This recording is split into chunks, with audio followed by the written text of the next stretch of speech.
Berikutnya, sahabat-sahabat sekalian, ada beberapa ketentuan dalam perundangan yang terkait dengan DPS. Dan perundangan ini mengacu kepada peraturan menteri ya, karena undang-undang secara khusus bagaimana disampaikan sebelumnya itu belum ada yang membahas yang menjadi panduan tentang koperasi syariah. Nah, berdasarkan peraturan menteri koperasi ada beberapa ketentuan umum tentang DPS. Yang pertama adalah DPS itu ditetapkan dalam rapat anggota. Siapa yang menjadi DPS, berapa orang yang menjadi DPS, siapa saja yang memenuhi kualifikasi DPS ditetapkan dalam rapat anggota. Yang kedua, DPS paling sedikit 2 orang. Paling sedikit 2 orang dan minimal 1 orang. Ya, paling sedikit 2 orang dan minimal 1 orang wajib memiliki sertifikat pendidikan dan pelatihan DPS dari DSN MUI. Dan atau ini menjadi option ya, dan atau karena sekarang orang-orang penggerak koperasi yang memiliki sertifikat dari DSN itu masih sedikit, sehingga dan atau sertifikat standar kompetensi yang dikeluarkan oleh lembaga sertifikasi profesi yang telah memperoleh lisensi sesuai dengan profesi, sesuai dengan ketentuan peraturan perundang-undangan ya. Gitu ketentuan yang kedua. Yang ketiga ketentuannya adalah DPS yang diangkat dari luar anggota ya, karena DPS juga bisa diambil di luar anggota ketika di dalam koperasi tersebut dari anggota tidak ada yang memenuhi kualifikasi sebagai DPS, maka DPS bisa dari luar anggota. DPS yang diangkat dari luar anggota ditetapkan untuk masa jabatan 2 tahun ya, dan dapat diperpanjang berdasarkan keputusan rapat anggota. 2 tahun masa jabatannya. DPS bertanggung jawab kepada siapa? Kepada rapat anggota karena diangkat dalam rapat anggota. Ya. Kemudian DPS dapat merangkap jabatan pada KSPPS atau USPPS yang lain. Kenapa demikian? Karena tadi itu SDM di Indonesia yang memiliki kualifikasi sebagai DPS itu masih sedikit, sedangkan jumlah koperasi ribuan, ya jutaan se-Indonesia. Di satu provinsi bisa di atas 20.000 ya, khususnya di Jawa Barat, Jawa Tengah, Jawa Timur itu provinsi yang jumlah koperasinya itu di atas 20.000 ya. Itu perlu stok DPS yang banyak kalau ingin bermigrasi ke pola syariah, sehingga seorang DPS bisa merangkap di beberapa koperasi. Kemudian apa syarat-syarat anggota DPS? Seseorang bisa diangkat jadi anggota DPS, syaratnya apa? Yang pertama, syaratnya adalah berasal dari anggota atau di luar anggota. Jadi boleh dari anggota, boleh dari luar anggota. Beda dengan pengurus dan pengawas, satu harus dari anggota. Tapi kalau DPS itu bisa dari anggota atau dari luar anggota. Yang kedua, tidak pernah dihukum karena melakukan tindakan pidana. Karena dia akan menjadi panduan guide dalam menentukan justifikasi ya, menetapkan apakah produk yang dikeluarkan oleh koperasi syariah itu memenuhi kaidah syariah atau tidak, maka tidak pernah dihukum karena melakukan tindak pidana, harus ya, tidak boleh narapidana. Yang ketiga, tidak mempunyai hubungan keluarga sedarah dan semenda sampai derajat ke-1 dengan pengurus. Jadi sebaiknya bukan saudara dekat pengurus ya, supaya nanti penilaiannya lebih objektif. Yang keempat, DPS koperasi sekunder. Koperasi primer itu anggotanya minimal 20 ya, dalam Undang-Undang Cipta Kerja bahkan itu diperingan menjadi lebih sedikit lah, sekitar 9 anggota bisa menjadi koperasi primer. Nah, kalau sekunder itu minimal 3 koperasi primer menjadi anggota sekunder. Nah, DPS koperasi sekunder dapat berasal dari anggota koperasi primer atau dari luar anggota koperasi ya, primer itu. Kemudian persyaratan lain untuk dapat dipilih menjadi dewan DPS dapat diatur dalam anggaran dasar. Setiap koperasi bisa membuat persyaratan spesifik khusus tentang syarat-syarat DPS-nya di anggaran dasar.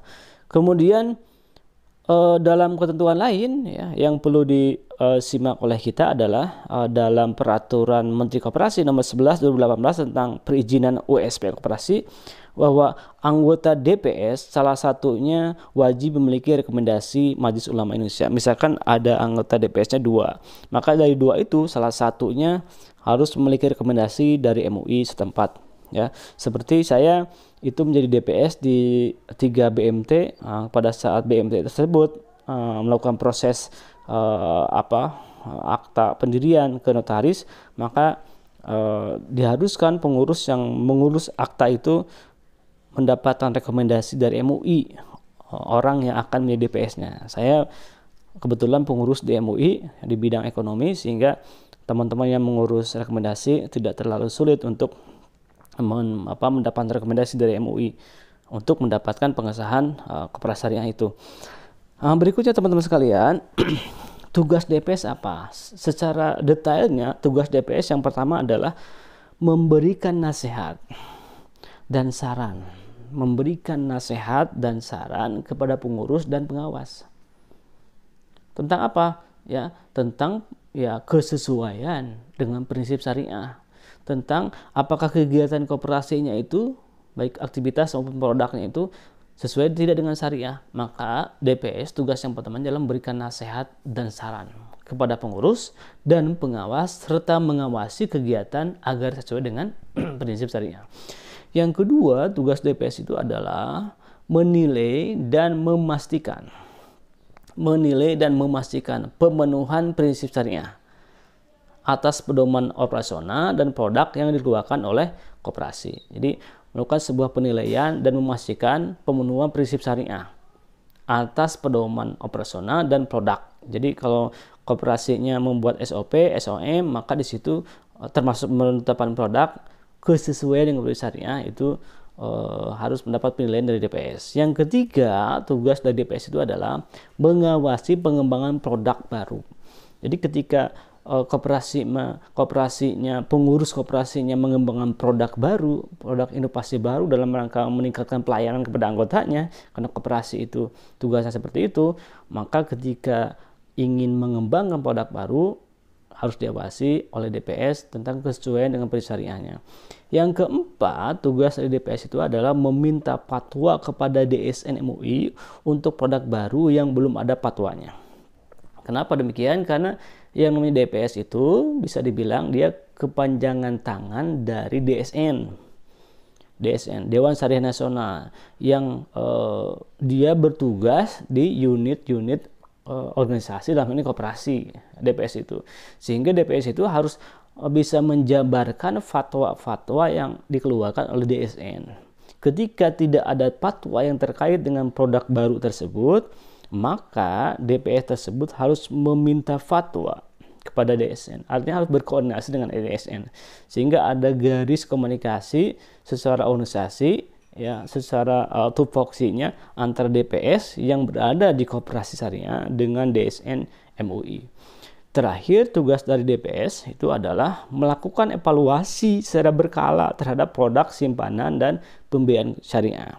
Ini khususnya di KSPPS dan USPPS, ya, karena memang regulasi yang mengatur koperasi syariah sekarang ini baru regulasi yang terkait dengan koperasi simpan pinjam dan pembiayaan syariah atau unit simpan pinjam dan pembiayaan syariah. Sehingga tugas DPS yang terakhir itu melakukan evaluasi secara berkala terhadap produk simpanan dan pembiayaan syariah. Itu rincian tugas dari DPS. Jadi teman-teman sekalian, DPS kesimpulannya, DPS itu menjadi pembeda antara koperasi pola syariah atau prinsip syariah dengan koperasi yang menggunakan prinsip konvensional. Koperasi syariah itu memadukan antara konsep koperasi dengan konsep ekonomi syariah. Ya, konsep koperasi dengan konsep ekonomi syariah diintegrasikan menjadi konsep koperasi syariah. Secara kelembagaan, koperasi syariah perangkatnya ada 4, rapat anggota, pengurus, pengawas, dan dewan pengawas syariah. Itu yang bisa saya sampaikan. Semoga teman-teman sekalian bisa mendapat informasi awal untuk mengkaji referensi yang lebih utuh, lebih komprehensif dari berbagai sumber tentunya. Ya, yang saya sampaikan bisa salah atau juga itu ada benarnya, tentunya yang benar dari Allah, yang salahnya itu kehilafan saya. Mudah-mudahan lebih banyak benarnya sehingga yang diterima oleh para penonton semua itu informasi yang sesuai dengan regulasi yang berlaku. Itu saja dari saya. Terima kasih, mohon maaf. Jangan lupa yang belum subscribe, kiranya bermanfaat silahkan subscribe, kiranya bermanfaat silahkan like, kiranya bermanfaat silahkan share kepada komunitas teman-teman. Demikian, terima kasih. Assalamualaikum warahmatullahi wabarakatuh.